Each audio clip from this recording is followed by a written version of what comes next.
Chicos, ya han visto las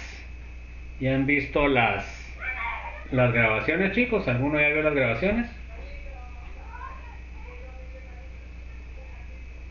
A ver, chicos, ¿alguno ya vio las grabaciones? ¿O nadie lo ha visto? Si no, mejor no pongo entonces. A ver, alguien ya. A ver quién. Ok, y si ya, si se entiende bien, si se ve bien. Ok. Bueno, entonces, por favor, jóvenes, pues esto es una ayuda que se les presta a ustedes, ¿verdad? Pero ahí se acuerdan, como les dije la semana pasada, ¿verdad? El curso deben venir a las clases. Es un curso virtual sincrónico, ¿verdad? Según les dije, pues tienen que tener el 80% de la asistencia, ¿verdad? Y además, pues solo pueden entrar a la clase hasta los 15 minutos, ¿verdad? Ya después de los 15 minutos ya no pueden entrar. Y para la asistencia, pues les estoy dando chance hasta las y media. Entonces, por favor, chicos, seamos, seamos puntuales, seamos comprometidos, ¿va, jóvenes? Entonces, ahí se acuerdan de que ahorita vamos a empezar con la nueva unidad 1, parte 4. Ya con esta unidad terminamos la unidad 1, por lo cual ya tienen que empezar a pensar. Se les va una semana para hacer el resumen y los ejercicios que se pusieron ahí. Como les dije la vez pasada, eso ya lo deberían estar haciendo. O sea, conforme vamos avanzando, deberían hacer su resumen e ir haciendo de una vez lo que son ¿cómo se llama? Los problemas. Si no, se les va a acumular. Ahorita ya esta semana tienen algo que entregar o no.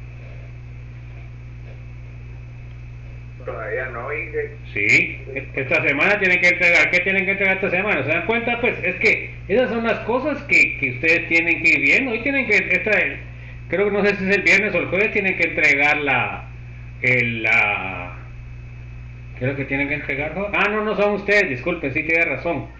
Estoy viendo lo orgánica. Sí, tiene usted. La hoja de trabajo que subió está para el Sí, tiene razón, es que me confundí con clase. Entonces ustedes todavía no tienen. Bueno, entonces, estar pendiente de eso, chicos, ¿verdad? Bueno, entonces vamos a iniciarnos, pues, chicos. Ya con la hoja de trabajo ustedes van a poder ya practicar los conocimientos que tuvimos la semana pasada y antepasada con respecto a los cálculos de concentraciones. Ahí están las respuestas para que sepan cómo van en lo que es sus procedimientos.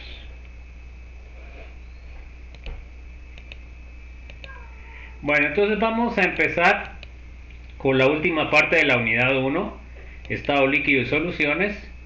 Vamos a empezar. Esta es más teórica que práctica, jóvenes. Bueno, vamos a ver, Adrián Monzón, léame por favor. Las soluciones tienen puntos de ebullición más altos y los puntos de fusión más bajos que el disolvente puro correspondiente. El anticongelante del sistema de enfriamiento de un automóvil se emplea precisamente debido a estos efectos. Como refrigerante del motor, el agua, si se le evaporiza por ebullición con el calor del verano y se congelaría en bajas temperaturas de los inviernos de 10 años. Ok, déjenme ver, voy a componer eso porque ahí está mal puesto. Sería el agua se le, no sé, se le evaporaría, así tendría que ser.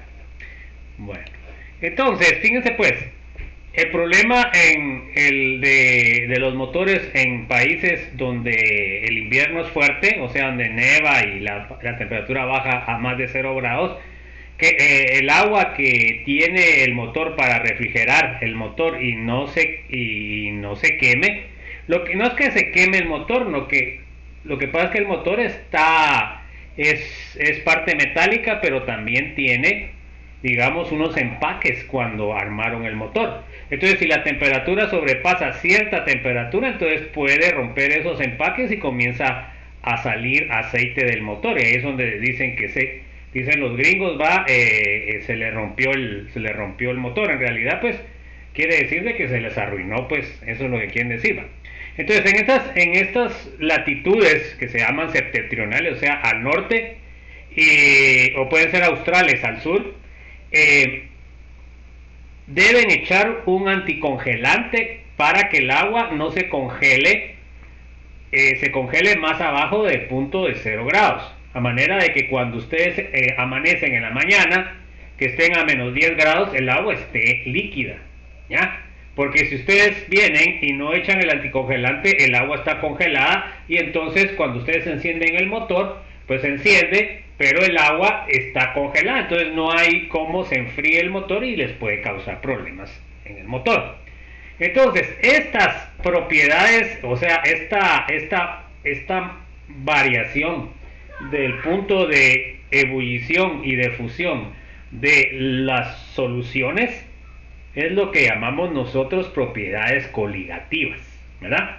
Aquí en Guatemala nosotros no necesitamos de ese anticongelante, porque muchos de los carros que vienen rodados de Estados Unidos traen anticongelante, que es de color verde o color de diferentes colores, para que se distinga que ya tiene anticongelante. Aquí normalmente no necesitamos, tal vez en Shela podría ser que necesitarían en algún tiempo, pero aquí en Guatemala nunca baja de 0 grados, ¿verdad, jóvenes? Bueno, entonces, eso sería una propiedad coligativa, como nosotros bajamos el punto de fusión del agua.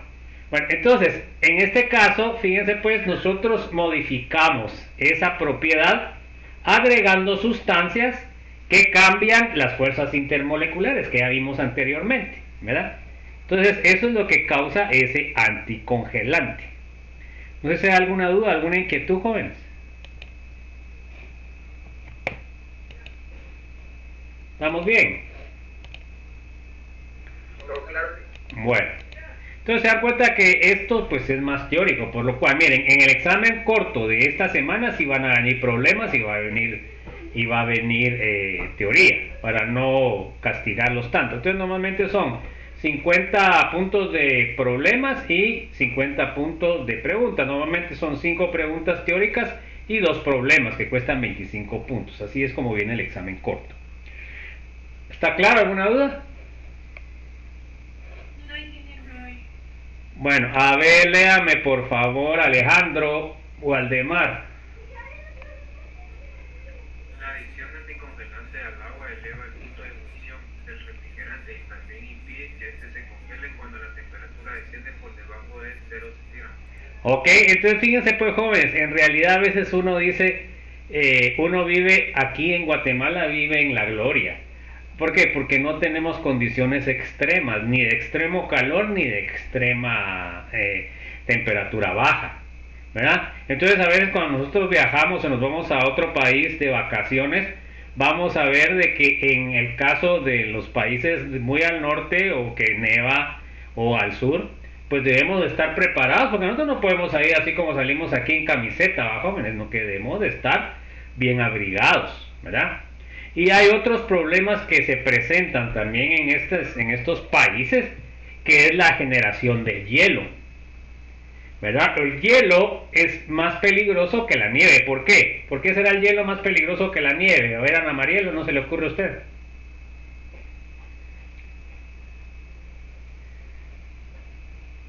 ¿No se le ocurre nada, Ana Mariela? A ver, ¿a quién se le ocurre por qué será más peligroso el hielo que la nieve? A mí se me ocurre que es porque cuando el hielo se derrite hay más proporción de agua. No, lo que pasa es que cuando viene usted el hielo y usted camina encima del hielo, ¿qué pasa? ¿Qué pasaría? ¿Se Se resbala? se cae pues, y si pasa un carro encima del hielo, ¿qué pasa? Se resbala y entonces los frenos no le funcionan. Entonces por eso en esos climas deben bajar el punto de congelación del agua. Bueno, ahí no echan anticongelante porque si no sería un pistal de la madre, pero ahí lo que echan es sal Y la sal también causa un efecto en el cambio del punto de fusión y el agua ya no forma hielo a 0 grados. Y entonces ustedes pueden ver en ese caso ese camión que está ahí, ¿qué piensan que está echando al asfalto? Es sal lo que están echando. Entonces fíjense pues, la sal es un compuesto corrosivo para el metal, favorece la corrosión. Entonces por eso, fíjense pues, los automóviles que están en ese tipo de clima deben tener un tipo de pintura especial que soporte lo que es el cloruro de sodio. En cambio, la pintura que utilizan acá en nuestro país no es tan resistente, ¿verdad? Entonces pueden ir observando que los carros que venden en Estados Unidos, en Europa, son diferentes que los que venden acá, porque las condiciones climáticas son diferentes. ¿Se dan cuenta? Y eso no se imagina uno, ¿eh? Uno dice, todo el tiempo es así. Y por eso esas personas que viven en esos climas extremos tienen una mentalidad diferente a la mentalidad de nosotros. Nosotros nos podemos quedar tirados ahí, bolos en la calle, y no nos pasa nada. Por supuesto los ladrones sí, va. Entonces, por supuesto ya también a ciertas épocas también ya baja mucho la temperatura, pero no nos vamos a morir de hipotermia. En cambio, en estos países, por eso es de que hay, digamos, centros para los que no tienen casa, para que ellos se puedan quedar ahí, pues porque si ellos se quedan a la intemperie se mueren. ¿Se dan cuenta la diferencia entonces entre nosotros y estos países? ¿Y eso qué implica? Fíjense que la mentalidad de estos países siempre es que tienen que trabajar para tener el alimento y las condiciones adecuadas para el clima invernal. Nosotros no nos preocupamos de eso, nosotros solo nos preocupamos del guaro y de las cosas para Navidad, pero de ahí no nos preocupamos de nada más. Entonces se dan cuenta cómo la mentalidad de estas personas es diferente a la nuestra. Bueno, a ver, léame Alejandra Orozco.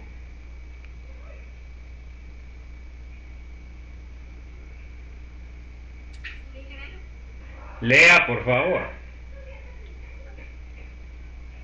El último párrafo siempre es el que estamos nosotros leyendo, ¿no?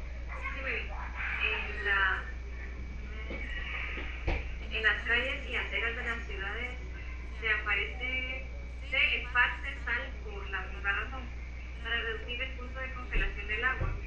Al agregar sal, el agua permanece líquida a temperaturas por debajo del punto de congelación normal del agua. Ok, entonces fíjense pues, jóvenes, ¿la sal es malo para la agricultura o no? ¿Qué dicen ustedes?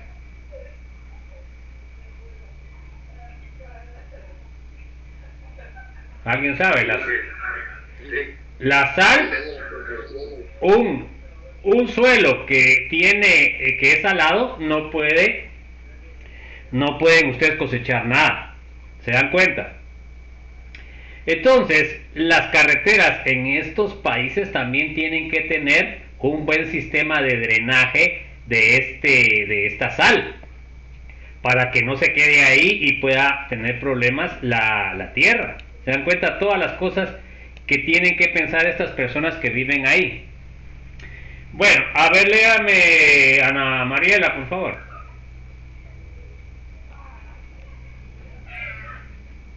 La medida en que los solutos influyen en los puntos de congelación y de ebullición guarda relación con el número de partículas de soluto en solución.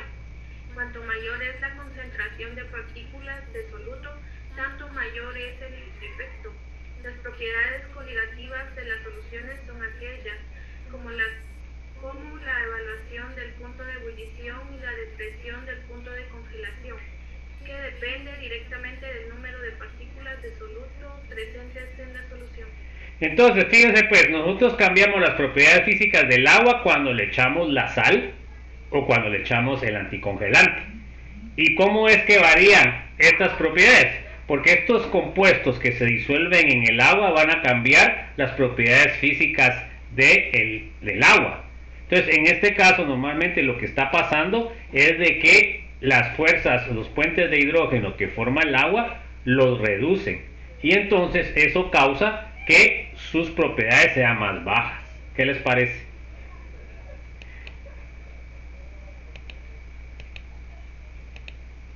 Bueno, a ver, léame por favor, Andrea Michelle. Las propiedades coligativas son la disminución de la presión de vapor, la elevación del punto de ebullición, la disminución del punto de congelación y la presión osmótica.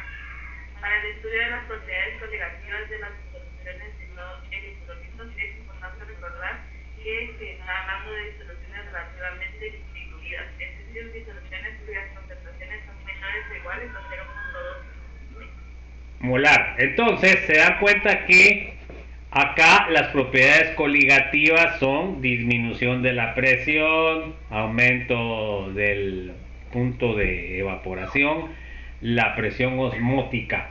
Bueno, vamos a ver ahora primero la disminución de la presión de vapor. ¿Ok? Bueno, entonces, fíjense pues, al disminuir la presión de vapor lo que estamos haciendo es que estamos aumentando el punto de ebullición y estamos disminuyendo el punto de fusión, ¿verdad? Eso es lo que estamos haciendo. A ver, léame por favor, Brosny. Disminución de la presión de vapor. Si un soluto es no volátil, es decir, no tiene una presión de vapor que se pueda medir, la presión de vapor de sus disoluciones siempre es menor que la del disolvente puro. Así, la relación entre la presión de vapor de la disolución y la presión de vapor del disolvente puro depende de la concentración del soluto en la disolución. Ok, bueno, a ver, Brosny, ¿cuántos nombres tiene usted? 3. 3, ¿va? Entonces miren pues, jóvenes, a los que tienen 3 o alguno tiene 4, creo yo, ya cuando uno va uno a estudiar a otros países, normalmente la gente ahí sin mucho tiene 2 nombres, y normalmente cuando se pone en cualquier cosa solo pone su primer nombre y su primer apellido. Porque si usted pone, por ejemplo, Brosny, Jimmy, Fernando y el apellido, usted que ya no lo mira a mí, Herrera, ¿o qué? Es Hernández. Hernández. Entonces fíjense pues, allá en Estados Unidos piensan que su nombre es Brosny y su apellido es Jimmy. ¿Qué le parece? ¿Verdad? Entonces uno debe saber que normalmente en los países desarrollados solo utilizan un nombre y un apellido. Entonces para que, se los digo yo para que no tengan problemas, ¿no? Porque también muchos, yo también tengo 2 nombres, pero yo me acostumbré solo a usar el de Walter, que es el primero, y hay que usar el primero, ¿va, jóvenes? El primero que aparece en su identificación, ¿verdad? Porque algunas chicas, ay, que no me gusta Andrea, que me gusta Michelle, y entonces cuando normalmente trabajamos a nivel de empresa o a nivel en su BPI, ustedes le preguntan a Andrea, ¿verdad? No le preguntan Michelle. Entonces tenemos que acostumbrarnos a que lo mínimo, lo máximo que deberían de poner en nuestros exámenes cortos es el primer nombre y el primer apellido, ¿ya? Eso es cuestión para que ustedes se normalicen ya a las sociedades desarrolladas, ¿verdad? Porque cuando uno llega con todos esos nombres, ay Dios, ahí en Estados Unidos se confunden. Y lo peor es que después puede tener unos problemas legales, ¿verdad? ¿Me entienden, chicos, o no? Sí. Bueno, entonces, por favor, chicos, les recomiendo eso, que se acostumbren a poner. Por supuesto, el problema a veces es de que cuando son apellidos muy comunes, entonces ¿cómo se llama? Se pueden confundir. Pero en el caso de la clase no se pueden confundir porque tienen carnet, ¿va, joven? Por favor, lo indispensable para cuando hacen sus exámenes cortos es que pongan bien su número de carnet, jóvenes. Es que fíjense que me causan problemas cuando ponen mal su número de carnet. Como yo hago un listado a través del número de carnet, entonces me sale en otro lado donde no deben ir. Entonces, por favor, pónganme bien su carnet, ¿verdad? El nombre ni siquiera no me interesa mucho porque yo no ordeno con nombre, yo ordeno con carnet. Entonces, cuando ponen su identificación en examen corto, por favor fijarse que pongan bien el carnet. ¿Está claro, jóvenes? Bueno, a ver, léame Carlos Francisco, por favor. Esta relación se expresa por la ley de Raoul, químico francés, que establece que la presión parcial de un disolvente en una disolución está por la presión de vapor del disolvente puro, multiplicada por la fracción molar del disolvente en la disolución. Entonces, ahí no dijo nada de P1, P super 01, ¿verdad? Entonces, todo eso hay que decirlo, mi estimado, ¿verdad? Entonces, acá eso sería la ley que rige o establece la disolución de los solutos. Entonces, tenemos la ecuación general, sería P1 igual a X1, que se dan cuenta que es la fracción molar. Por eso es que les enseñamos a calcular la fracción molar. A ver, Carlos Manuel, ¿la fracción molar tiene dimensionales o no? Sí, tiene dimensión 1. Dimensión 1, ¿cómo así es dimensión? Perdón. ¿Qué? ¿Tiene o no tiene? No. No tiene dimensión 1, no existe, mi estimado. Cuando tiene 1 quiere decir que no tiene dimensión. ¿Ok? Porque están comparando moles con moles, entonces no le sale ninguna dimensional. Entonces tenemos la fracción molar del componente 1 por la presión estándar. Normalmente ese 0 significa estándar P1. O sea, la presión estándar que fue medido a ciertas condiciones.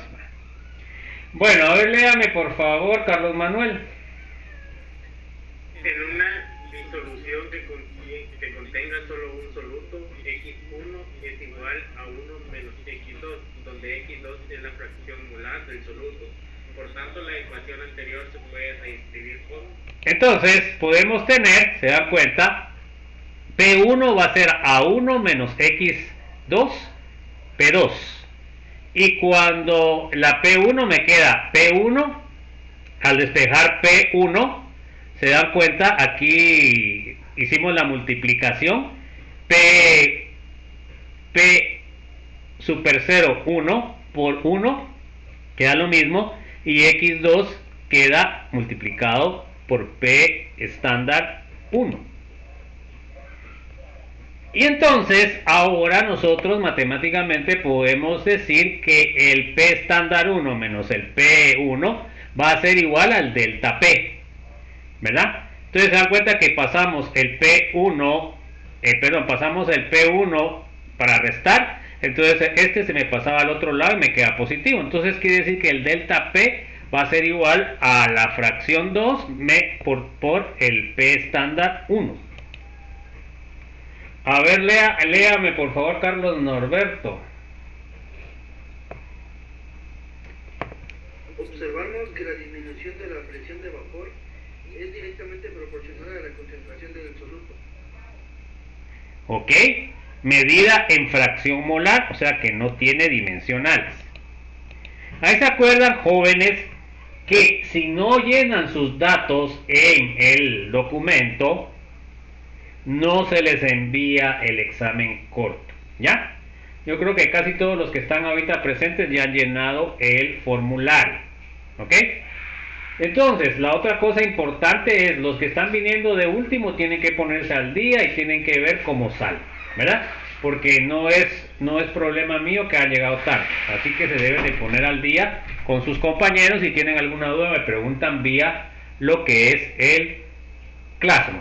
Bueno, entonces miren, pues aquí tienen las presiones estándar, ¿verdad? Entonces, por ejemplo, en el caso del agua, tiene a 30 grados la presión estándar de 31.82, dependiendo de la temperatura, así es la presión. Esto es dado en milímetros de mercurio, ¿ok? Una atmósfera tiene 760 milímetros de mercurio para hacer la transformación. Bueno, a ver, léame por favor, Cristian Aarón. Ejemplo, calcule la presión de vapor de una disolución preparada al disolver 218 gramos de glucosa, masa molar igual a 180.2 gramos sobre mol, en 460 mililitros de agua a 30 grados centígrados. ¿Cuál es la disminución en la presión de vapor? La presión de vapor del agua pura a 30 grados centígrados. Está en la tabla de un lado. Suponga que la densidad de la disolución es de 1 gramo sobre mililitro. Esa es la densidad estándar del agua, ¿va? 1 gramo por mililitro. O sea que prácticamente todas las sustancias se comparan con el agua. Ya vimos que el agua es el elemento más que se encuentra en mayor proporción en la Tierra. Por eso normalmente el agua es el líquido estándar. ¿Ok? Bueno, entonces miren, pues tenemos el P1 que deseamos calcular. Se necesita la fracción molar 1 y se conoce el P estándar 1. ¿Cuál es el P estándar 1? Tiene que ir a 30 grados a la tabla. ¿Y cuánto tiene de presión? 31.82. O sea que ya saben este número, lo que tienen que calcular es la fracción. Y eso ya lo aprendimos a hacer en la anterior unidad. Bueno, entonces miramos qué hacemos. Bueno, a ver, léame por favor, Danilo Fernando. Primero calculamos el número de moles de glucosa y de agua en la disolución. Bueno, entonces se dan cuenta que esas cosas ya las debemos de saber. Entonces, el número de moles de agua va a ser la cantidad de volumen de lo que estamos nosotros midiendo. Luego tenemos que multiplicar por la densidad del agua, que es 1, se dan cuenta que se van mililitros. Y luego debemos de multiplicar por el inverso de lo que es la masa molecular para que se vayan gramos. Entonces hagan el cálculo para ver si les sale 25.5 moles, por favor, chicos.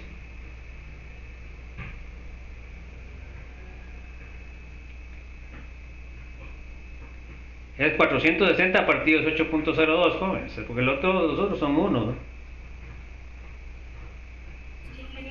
Entonces salen 25.5 moles de agua. Ahora vamos a calcular el número de moles de glucosa. Pesaron 218 gramos de glucosa, lo multiplicamos por el inverso de la masa molecular, que es 1 mol en 180.2 gramos de glucosa, se van los gramos de glucosa y obtenemos 1.21 moles de glucosa. ¿Está bien eso, jóvenes? Bueno, entonces ahora ya podemos calcular la fracción, ¿verdad? Bueno, miremos pues. Entonces ahora la fracción molar del agua X1 está dado por... Entonces el X1, se dan cuenta ustedes, sería N1, que sería el agua, partido la suma, 25.5 más 1.2. ¿Le sale eso? .955, jóvenes. A ver.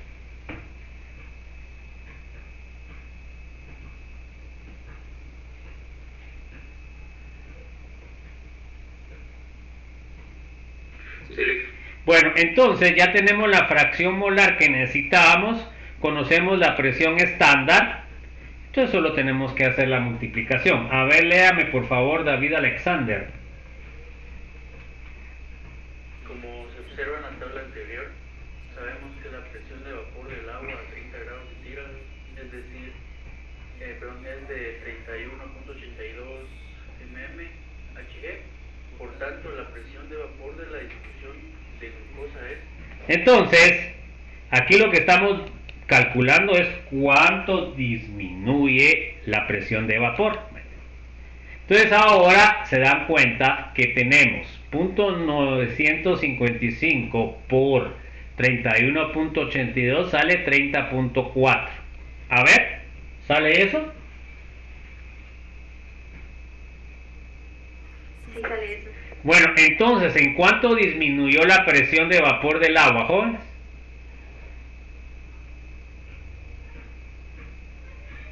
Es la resta. Esta sería la que sería la temperatura menos lo que causó el azúcar. Entonces, léame por favor, Diego José.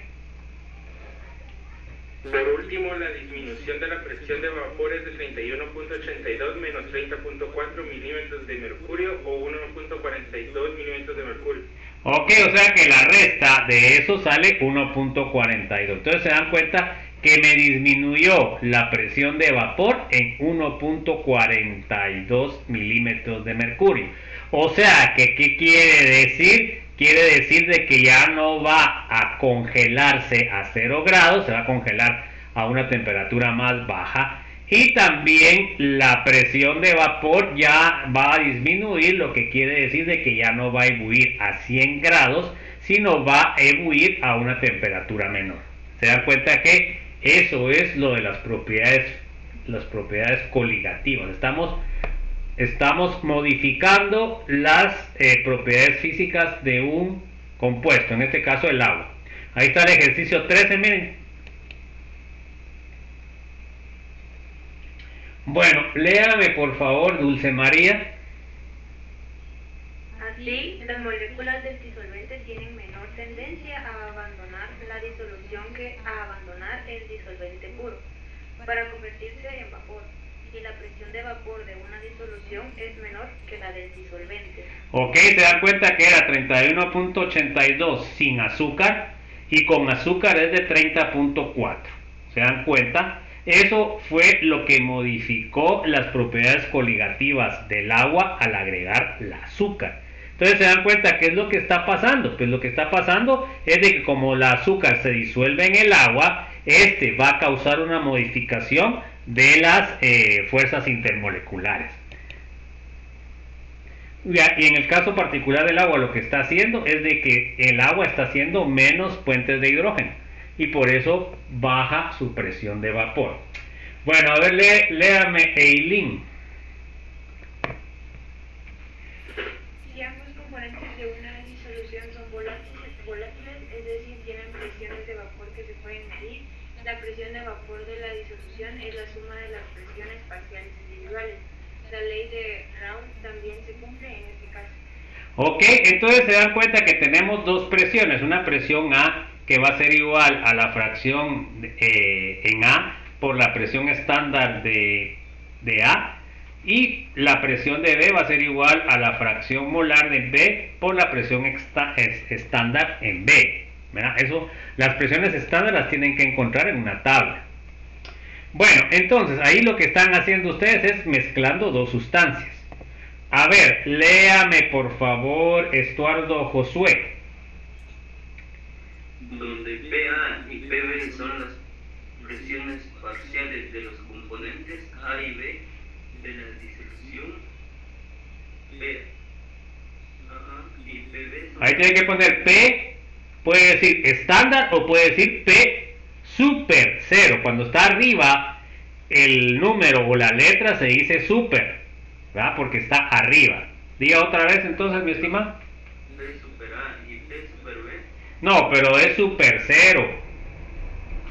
¿Va? ¿Otra vez? P super 0 A y P super 0 B. Ahí estamos. De vapor de las sustancias puras, y XA y XB son sus fracciones molares. La presión total está dada por la ley de Dalton de las presiones parciales. O sea que la presión total va a ser igual a la suma de las presiones parciales de cada componente. Esa es la ley de Dalton. Esa la vieron ustedes supuestamente en la última parte de la química general 2, los que pudieron ver. Entonces, la presión total va a ser igual a la suma de la presión de A más la presión de B. ¿Por qué? Porque solo tenemos dos componentes.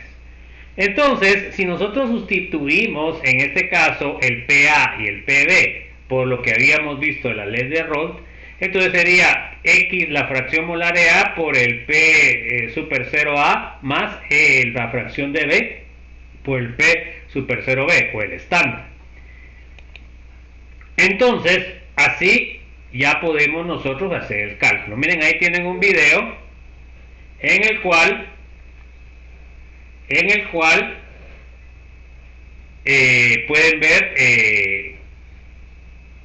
pueden ver cómo calculan eso. Bueno, entonces vamos a ver la elevación del punto de ebullición. Ya vimos la disminución del punto de fusión. Ahora vamos a ver la elevación del punto de ebullición. Bueno, a ver, léame por favor, Félix Eduardo. El punto de ebullición de una disolución es la temperatura a la cual su vapor de presión iguala a la presión atmosférica externa. Debido a que la presencia de un soluto no volátil disminuye, la presión de vapor de una disolución también debe afectar el punto de ebullición del mismo. Ok, así como hablamos anteriormente, este componente afecta al punto de fusión, pero también afecta al punto de ebullición. Bueno, aquí tenemos un diagrama de fases. Si se dan cuenta ustedes, acá tenemos una línea roja que es la normal. Se dan cuenta que en este lado del dibujo tienen el estado sólido, entre estas dos ramas tienen el líquido y arriba tienen el vapor. O sea que, ¿qué quiere decir? Toda la temperatura que es abajo de este punto es sólido. Toda la temperatura arriba, depende de la temperatura, puede estar en estado líquido o puede estar en estado vapor. Entonces se dan cuenta que aquí pueden analizar. Acá tienen el punto de congelación de la disolución y tienen el punto de congelación del agua. En la disolución están haciendo referencia cuando echan algo. Acá tienen el punto de ebullición normal del agua, que serían 100 grados, y acá el punto de congelación del agua normal es 0 grados. Se dan cuenta que disminuyó el punto de congelación, así como habíamos calculado anteriormente. Entonces, en el caso de lo que es la ebullición, se dan cuenta que tienen el punto de ebullición del agua es más bajo que el punto de ebullición de la disolución. ¿Ok?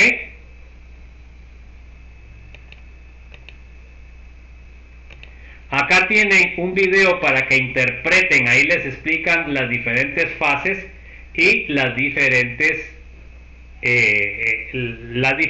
líneas. Bueno, por aquí vamos a explicar un poquito. A ver, léame por favor, Héctor Raimundo.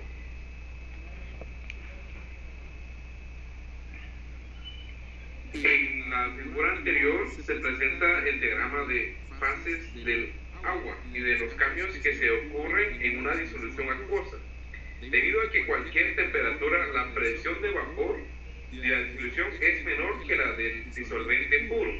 Independientemente de la temperatura, la curva líquido-vapor para la disolución siempre está por abajo de la del disolvente puro. Ok, entonces podemos ver acá, regresemos un poquito y eso es lo que les dice acá. Por eso es bueno que vean ustedes lo que es la explicación. Se dan cuenta que el que no tiene línea punteada es el diagrama normal, y ahora cuando ustedes agregan la sustancia es la línea punteada, siempre va a estar abajo. Bueno,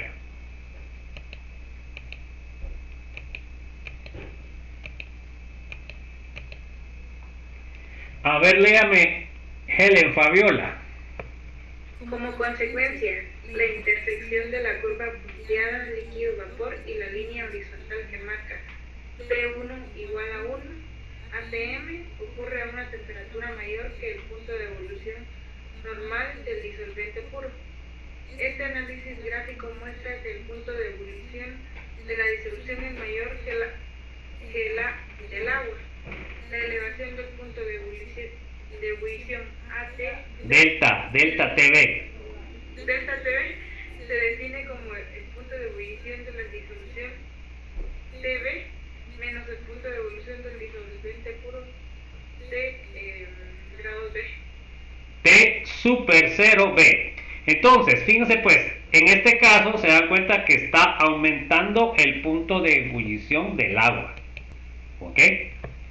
Bueno, entonces ahora nosotros tenemos el delta TV, ¿verdad? Es igual al TV menos el TV estándar o el T super 0B.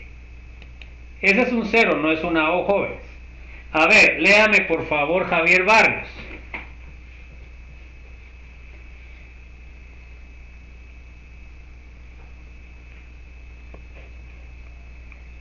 Bueno, ahí se acuerda que tienen que participar. Johanna, por favor, léame.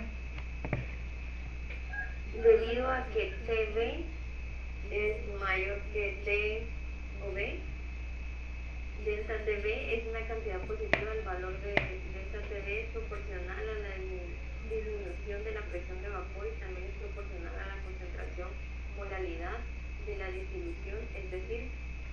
Ok, o sea que se dan cuenta de que el TV va a ser mayor que el TV estándar. Se dan cuenta de aquí va a salir al revés de como vimos el punto de fusión. Entonces, el TB va a ser directamente proporcional a M, que es molalidad, que también lo vimos en la anterior. Entonces, TB va a ser igual, cuando nosotros igualamos, tenemos que meter una constante, que sería la KB por molalidad, que son moles por 100 kilogramos de disolvente. Ojo, este es el problema de estas, debemos saber cómo calcular la molalidad. Bueno, a ver, léame por favor, José Alejandro. Donde M es la molalidad de la disolución y KB es la constante molar de elevación del punto de ebullición. Las unidades de KB son grados centígrados por kilo M. Es importante entender la elección de las unidades de concentración en este caso. Está trabajando con un sistema, la disolución, cuya temperatura no se mantiene constante, de modo que no es posible expresar la concentración de unidades en polaridad. Su belleza cambia con la temperatura.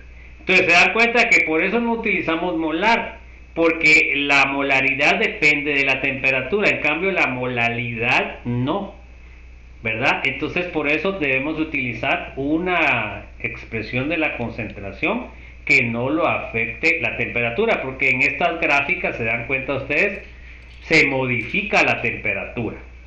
Bueno, aquí podemos ver las constantes molales de la elevación del punto de ebullición y disminución del punto de congelación de varios líquidos. Por ejemplo, tenemos el agua. El punto de congelación es 0. El KF, que es la constante, ¿verdad?, para el agua, que vimos que se tiene que utilizar para el cálculo, aquí lo vimos, es 1.86. El punto de ebullición normal en centígrados es de 100 grados, por supuesto estamos hablando de una atmósfera de presión. Y el KB es grados centígrados partido M, es 0.52. Entonces se da cuenta que acá lo que va a pasar es que vamos a multiplicar este constante por M, nos va a quedar grados centígrados. En este caso, por ejemplo, el benceno tiene un punto de congelación de 5.5 y la KF es 5.12. Entonces yo les tengo que dar el dato de KF, pues eso no lo pueden calcular, ya sea KF para fusión o KB cuando es punto de ebullición. F de fusión es en el clavo y KB de ebullición, ¿verdad? En inglés es boiling, entonces por eso que ponen B, ¿verdad? Nosotros deberíamos de poner KE, pero como encuentran en los libros esta forma de expresar, si no, no encuentran, ¿va? Bueno, eso es lo que pasa a veces con el inglés, ¿va? Que nosotros tenemos que acostumbrarnos debido a que ahí es donde vienen los datos científicos. El etanol, miren el etanol cuánto tiene, menos 117.3. Entonces fíjense pues, si ustedes meten su indita al congelador, no se congela. Porque aunque el congelador de la refri no llega a 117, ¿verdad? Entonces tenemos el KF 1.99, el punto de ebullición del etanol es 78.4 y el KB es igual a lo que es. A ver, Danilo, ¿tiene abierto su micrófono usted? Siempre hay que cerrarlo. Entonces, ahora el ácido acético tiene punto de congelación de 16.6 y fíjense que por eso es bonito cuando ustedes están trabajando en el laboratorio, cuando miran un frasco de ácido acético glacial, que es el concentrado, digamos a la temperatura ahorita de diciembre, se congela. Tenemos un KF de 3.9 y tenemos un punto de ebullición de 117.9, 2.93. El ciclohexano tiene 6.6 de congelación normal y un KF de 20. Se dan cuenta cómo está cambiando este KF. Y eso depende de lo que es las propiedades del compuesto. El ciclohexano no forma puente de hidrógeno. Todos los demás, a excepción del benceno, forman puente de hidrógeno. Y ahí podemos ver, cuando no forma puente de hidrógeno, el KF ya es más grande, miren. Luego tenemos el punto de ebullición normal del ciclohexano 8.7 y el valor de lo que es el KB 2.79.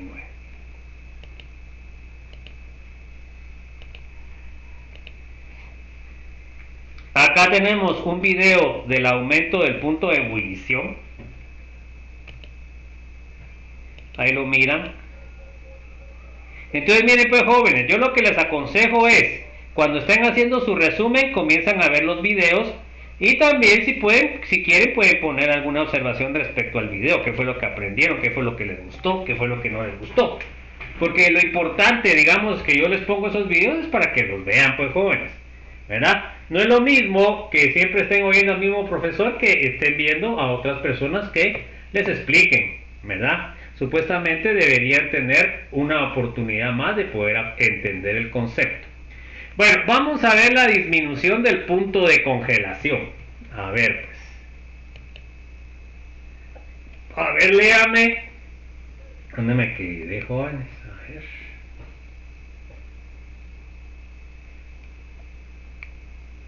Ya se me olvidó dónde me quedé. Bueno, aquí estoy. ¿Johanna leyó o no? Sí, ingeniero. Bueno, entonces me quedé con Kevin. José, Alejandro también leyó, ¿ah? Sí, ya. Bueno, a ver, Kevin, léame, por favor, Kevin Reyes. Disminución del punto de congelación. La disminución del punto de congelación delta TF se define como el punto de congelación del disolvente puro T super 0 menos el punto de congelación de la disolución TF. Ok, qué bueno que leyó ahora sí bien, me gusta. Entonces, quiere decir de que el delta TF, se dan cuenta que la F es por fusión, va a ser igual al T estándar o el T super 0F menos el TF. ¿Ok? O sea que este es el que encuentran en los libros y este es el que tienen ustedes ya a nivel experimental. Bueno, a ver, léame María Fernanda, por favor. Debido a que T super 0F es mayor que TF, delta TF es una cantidad positiva. De nuevo, delta TF es proporcional a la concentración de la disolución. Ok, o sea que a mayor cantidad de lo que están adicionando, mayor va a ser el efecto, ¿verdad? Bueno, entonces tenemos que el delta TF es directamente proporcional a la molalidad. Para hacer la igualdad siempre debo de agregar una constante. Entonces el delta TF va a ser igual al KF por M, que lo vimos que teníamos en la tabla que vimos anteriormente. Bueno, a ver, léame por favor, María Isabel, por favor.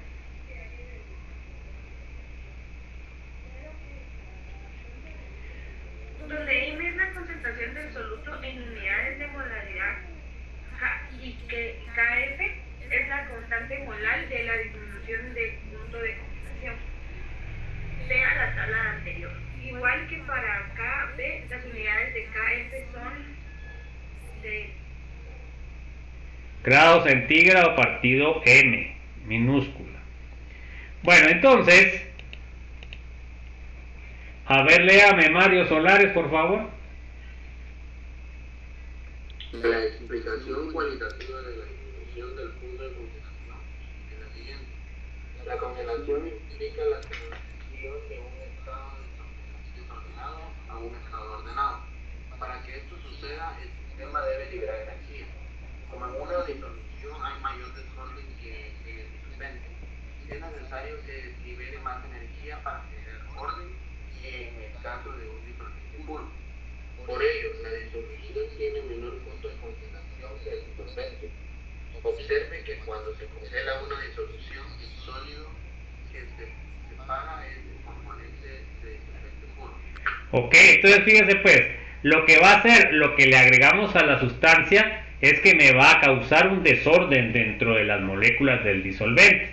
Entonces el disolvente debe adaptarse a la presencia de este soluto que agregamos y eso es lo que va a causar el cambio de las propiedades físicas, ¿ok? O sea que el orden va a ser diferente. Bueno, a ver, léame por favor Marlon Alejandro. Para la elevación del punto de ebullición, el soluto debe ser no volátil, pero no se aplica la misma restricción para la disminución del punto de congelación.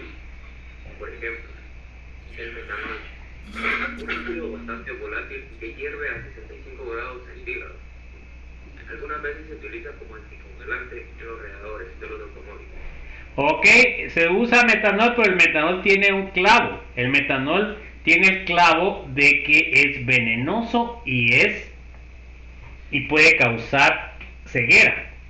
Entonces por eso el metanol no se utiliza mucho por esas características del metanol. Y lo que se utiliza es etilenglicol. Y es muy volátil el metanol. En cambio el etilenglicol es menos volátil, pero igual es venenoso. Acá tienen un video de la disminución del punto de congelación para que lo revisen. Vamos con la presión osmótica. La presión osmótica pues es una propiedad que a ustedes les interesa, porque así es como se alimenta la planta, o sea, cómo es que la savia sube en una planta que es muy alta. A ver, ¿quién está riendo ahí, jóvenes? Bueno, entonces, a ver, léame por favor, Melissa, Natalie.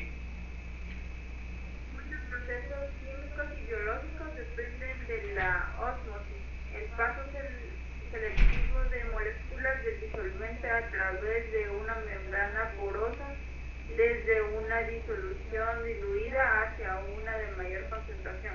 Entonces, cuando ustedes ponen en dos disoluciones que tienen diferente concentración, ponen una membrana, eso va a causar un flujo de donde está más concentrado a donde está menos concentrado. Y ese flujo pues es lo que se denomina presión osmótica. Bueno, entonces, a ver, léame por favor Pedro Ross. La presión osmótica de una disolución es la presión que se requiere para detener la ósmosis. Ok, o sea que es la contrapresión, ¿va? Entonces miren, pues acá tenemos el ejemplo. Se dan cuenta que en estos dos casos, acá tenemos una membrana semipermeable, pero aquí la disolución es igual. Entonces miren acá la altura de estas dos presiones, de estos dos capilares no se mira, porque es la misma disolución.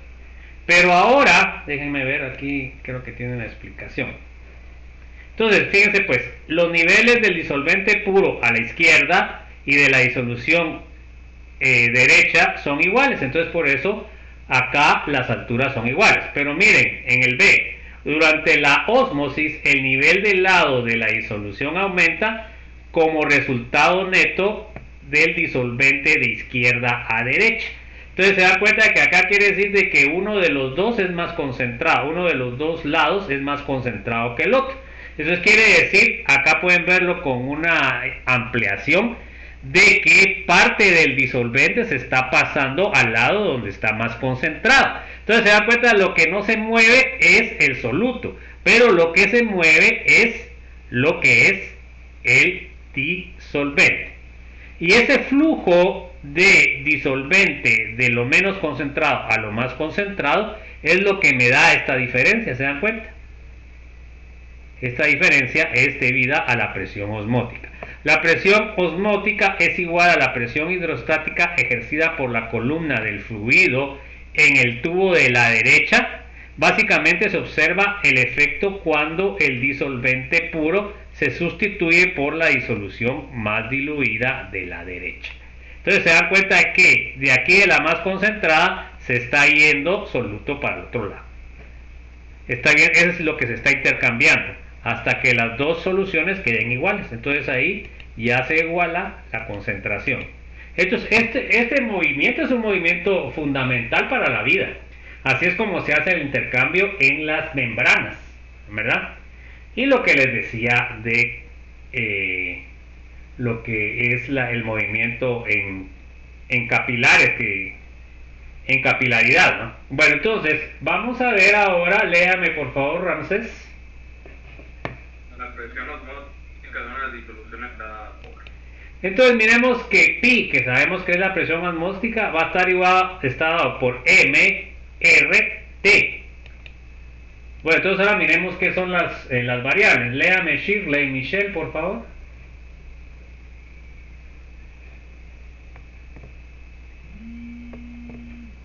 A ver, Shirley Michelle, ya se le acabó Entonces,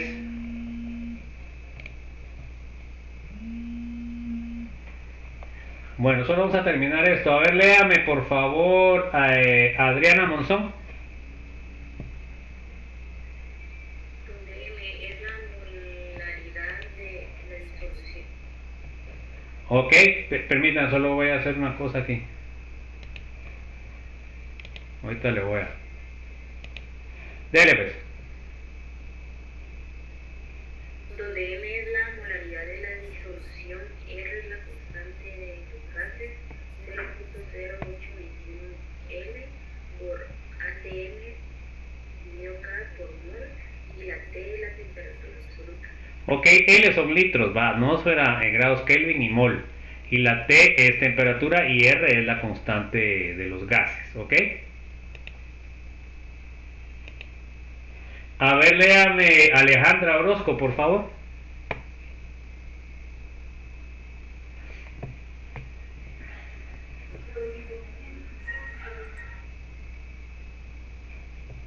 Bueno, a ver, Alejandro Valdemar, por favor. La presión osmótica P se expresa en atmósfera, debido a que las mediciones de presión osmótica se llevan a cabo a temperatura constante. La concentración se expresa en unidades de molaridad, más convenientes que las de molaridad. Ok, porque aquí nos está modificando la temperatura, jóvenes. Entonces, aquí tenemos la transferencia del disolvente. Miren, el disolvente se fue de esta que está menos concentrada, se fue a la más concentrada, ¿eh? Entonces, ¿qué pasa? Si aquí era 1 a 1, acá esta concentración quedó a la mitad. Bueno, ahí nos vamos a quedar, chicos, porque ya me pasé un poquito. Entonces, que tengan una feliz tarde. Ahí se acuerdan que el examen corto y siempre va a ser ¿qué día? Ok, y se acuerdan de que va a entrar hasta lo que vimos el último día de la semana pasada. Entonces, que tengan un feliz inicio, un fuerte abrazo a todos, que estén bien y nos vemos el día de mañana a la misma hora. Gracias, Lico. Hasta mañana, chicos, se cuidan. Licenciado, disculpe. ¿Sí? Fíjese que yo me estoy uniendo hasta ahorita porque yo estaba cenada en la mañana, pues el trabajo me van a pasar en el horario matutino y entonces me estaría pasando a este horario, pero no sé si usted me podría brindar el número de Classroom para unirme y ponerme al día. Que se lo pasen a sus compañeros, ahorita no lo tengo aquí. Y pregunte, ¿tiene algún compañero que se lo pueda pasar, no? Ok. Si no, puede revisar en el listado, revisen el listado que dieron de parte del sede. Ahí está el número de... Muy bien, licenciado, gracias. Ok. Otra pregunta, para el corto que hicieron la semana pasada, ¿este corto me valería por 2? No, tenemos que ver porque primero la tienen que cambiar. Ajá. Va, porque si no la cambian, de todos modos, aunque usted haga todos y los exámenes, yo no le puedo poner nota. Entonces usted tiene que ver que le hagan el cambio. ¿Va? Ese es el problema que usted va a tener. Entonces ahí vamos a ver qué hacemos. Entonces tiene que mandarme una nota diciéndome que se cambió para que yo la tome en cuenta para los exámenes. Muy bien, gracias. Entonces también me tiene que llenar, ahí mismo en el Classroom hay un documento que me tiene que llenar sus datos, porque si no tengo sus datos no puedo enviarle el examen. Ok, ¿y las tareas las puedo subir cuando ya me cambien de...? Sí, porque cuando se mete, no, ahorita usted se tiene que buscar lo del Classroom, se mete, entonces ya puede subir las tareas. Muy bien. ¿Ya? Y entonces ahí mismo va a tener para llenar ese documento, que es ese formulario de datos, para que yo tenga los datos y la pueda poner en el listado de exámenes cortos, que esa es una cuestión de la clase, no es una cuestión oficial, ¿ya? De acuerdo. Sí, bueno. Muchas gracias, licenciado, por la ayuda. Bueno, nos vemos.